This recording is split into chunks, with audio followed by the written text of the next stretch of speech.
3 snin ta' ħidma u sigħat ta' dedikazzjoni li wieħed diffiċli jikkalkula issa sarfu fi ktieb li jiġbor fih parti mill-proġett ta' Roderick Vella u Stephen Bohaġar, The People of Malta. Din il-pubblikazzjoni fiha l-esperjenzi ta' nies ta' kull età bil-karattri u t-talenti tagħhom, iżda fuq kollox hija riflessjoni tas-soċjetà Maltija.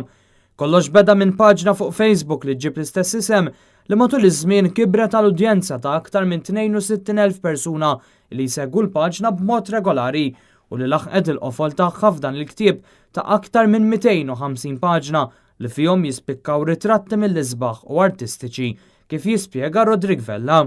Ma ktieb huwa ġabra ta' dawn it-3 snin li niltaqgħu man-nies, noħorġu tqajna man-nies minn kull aspetti tal-ħajja, minn ħafna rħula Maltin, prattikament naħseb mis-sejna kull raħal f'Malta u għawdex ġbarna ftit minnhom f'dan il-ktieb. Stephen Bohaġar ma jeskludix lanqas li jkun hemm pubblikazzjonijiet oħra.